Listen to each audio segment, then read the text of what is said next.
Do you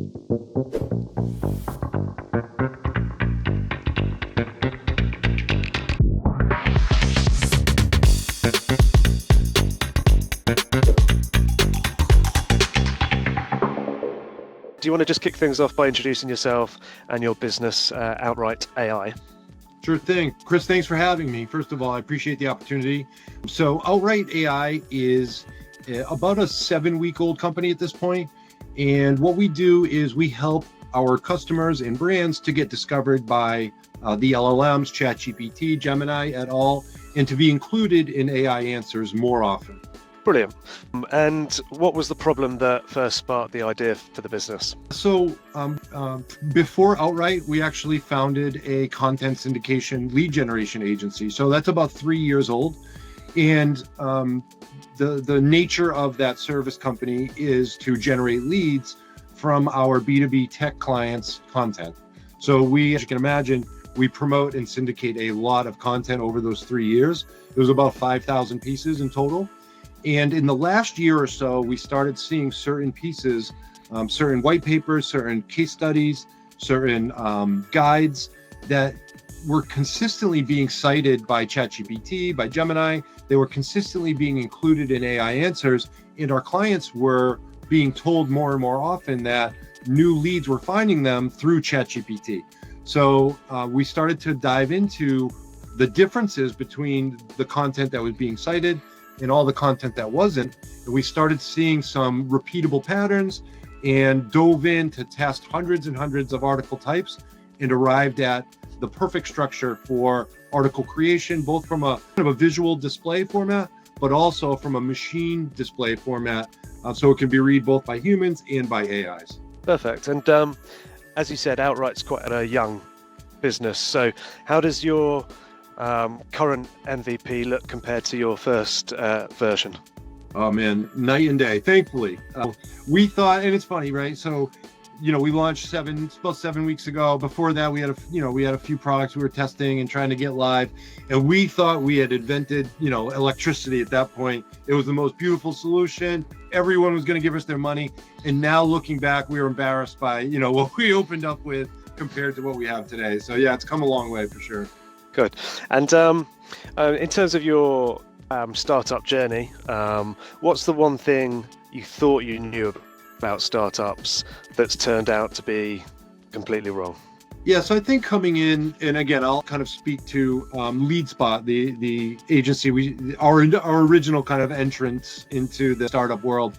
I've been doing this a long time myself. This is my first kind of business to start, but I've been selling to tech marketers for about 15, 20 years.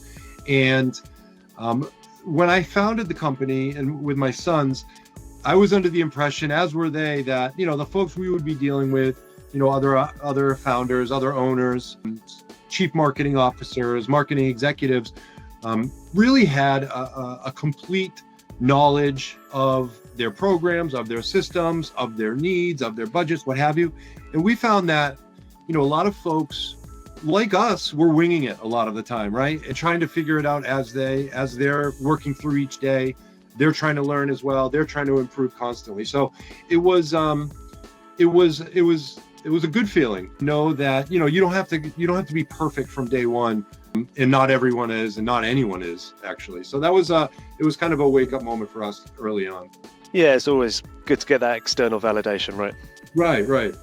Yeah, and looking back, what was the biggest oh shit moment that you have had, and how did you handle it?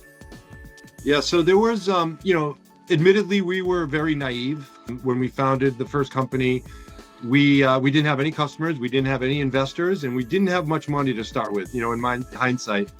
And so, luckily, I was able to bring a few clients from my past job over, and we did start, luckily, with a couple great brands.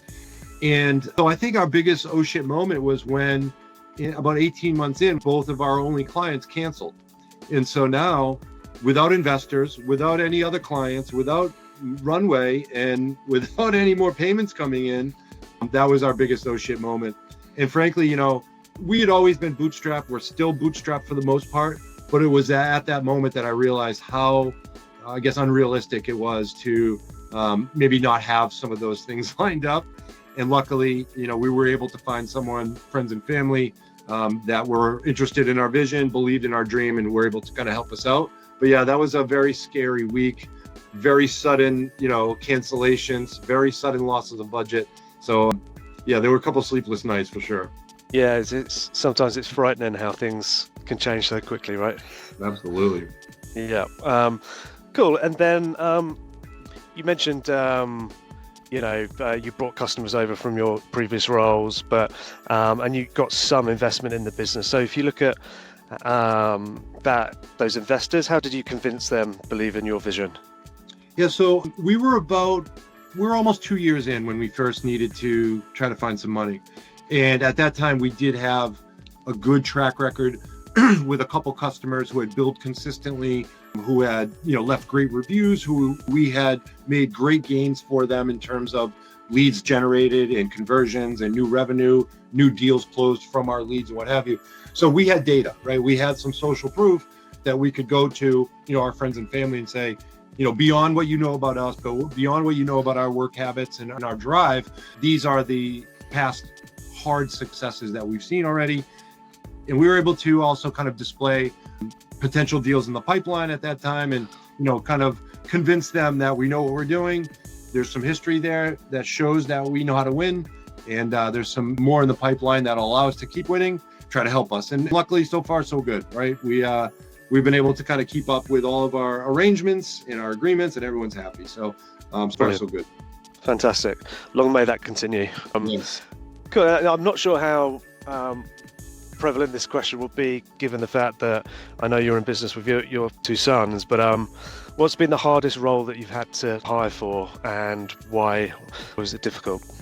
So we're not hiring yet. We're not at that point. So I haven't had to hire for a role, but I will say, in terms of kind of talent, bringing in help, I've learned anyway from working with my two sons. They're 23 and 20 now, or 23 and 21 rather. Gen Z grew up a lot differently than I did. They had controllers in their hands since they could walk. They've been on Discord, since they were 5 years old, it seems. And they brought a completely different way to learn how to adopt tech, how to kind of collaborate, how to build on their own. And I really learned a ton from them. So when we do start hiring, I think there'll be different kind of characteristics that I'll look for. And frankly, and maybe I shouldn't be saying this, but different age ranges that I'll be looking for when that time comes. That's what I've learned so far. Yeah, brilliant. And then what advantages or frustrations do you think there are when it comes to building out a startup in Boston versus, the major two hubs, so San Fran or New York? Yeah, great question. So I think, most of all, what I've seen is, or what I would like to see is Boston kind of celebrate in some more, not just wins, not just big investments or big exits, but just, scrappy teams, maybe bootstrapping a great idea, or just a more kind of celebratory and publicized environment. All you hear about is, San Francisco, obviously, New York City, and Boston is known for more kind of bio startups, bio into, life sciences and that, and those categories, whereas AI and tech kind of took a back seat. So that's been the biggest difference for me. I would love to see Boston kind of get behind some of their tech startups, regardless of what colleges they went to, regardless of the funding they may or may not have, and just start celebrating everybody, get us all on the map. And I think that the world will start finding that Boston is a center of some really, really sharp founders. Oh, 100%. And looking at it through a different lens, are there any local mentors, meetups, or resources in general that have been useful for you guys? Yeah, so we've attended, several startup or tech or, themed type of events so far in the, the last couple months. And so Boston Startup was one. The event was a little disappointing, but the support therein, the infrastructure, the folks that run it were fantastic. And I have gleaned quite a bit from some of the Slack channels I've joined through those groups and what have you.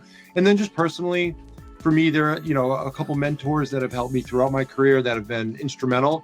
But outside of that, no, I can't say I can't point to one institution or one group necessarily that's been made an outsized impact on us over anybody else. Yeah. Okay.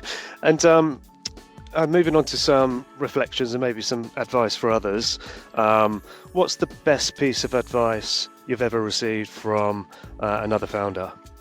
It kind of goes, I've received this similar piece of advice from a few, and it's more or less just go for it, right? So when we were trying, I know there's some things about our MVP, and you've asked about our MVP, and we would tinker and tinker and tinker. Should it be perfect? We're not ready.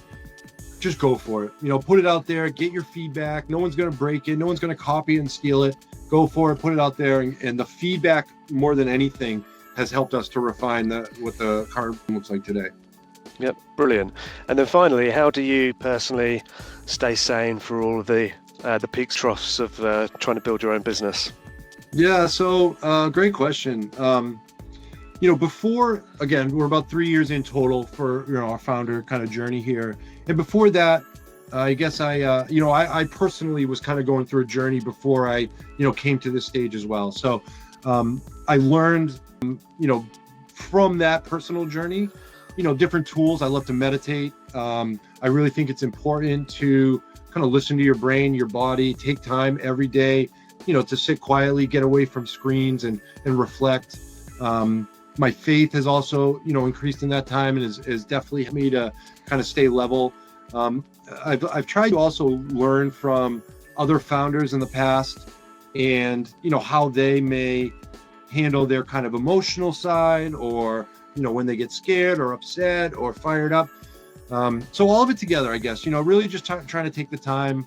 We put a lot of priority on a work-life balance, and we're not from 8 to 7 every day. We're good from 10 to 4, and we really believe in preserving our passions for other hobbies and things like that. So I think just trying to keep that balance instilled is what's me. Yeah, brilliant. Fantastic. Well, listen, look, thanks very much, Eric, for joining today. I've really enjoyed having you on. Thank you, Chris. Yeah, me too. This was great, man. I really appreciate it. Looking forward to it.